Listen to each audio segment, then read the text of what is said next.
अहमदाबादवरून लंडनला जाणाऱ्या विमानाचा उड्डाणानंतर काही मिनिटातच अपघात झाला।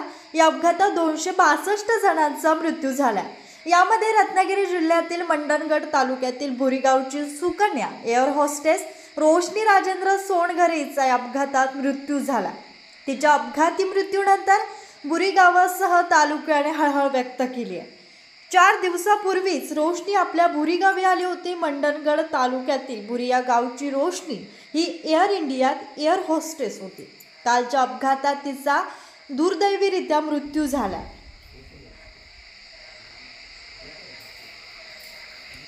ग्रामदेवतेच्या कार्यक्रमासाठी ती सहभागी झाली होती। सगळ्यांबरोबर सहभागी होणारी रोशनी आता आम्हाला भेटणार नाही या आठवणीने सर्वांच्या भावना दाटल्यात। या सगळ्या आठवणीने गावातील सगळे कुटुंब ग्रामस्थ व्याकुळ झाले। तेव्हा तिने 9-10 तारखेला मला मेसेज केला की ती बोलली की मी गावाची व्हिडिओ टाकलेली स्टेटसला। तुम्ही मेसेज केला मला की मला काय व्हिडिओ असेल ते पाठव। मी बोललो ठीक आहे, मी नेटवर्क नाही आता, मी उद्या सकाळी पाठवीन। तर मला असं वाटलं नव्हतं की तो माझ्यासाठी तिचा शेवटचा मेसेज असेल। कशामध्ये फक्त लेडीजमध्ये ती जास्त वावरत होती आणि ह्या जेवढ्या आमच्या मुली आहेत त्या माय रोशनी सगळ्या इथे आलेल्या त्यांच्यामध्ये ती मिळून मिसळून अगदी आनंदात ती इथे वावरत होती गावामध्ये।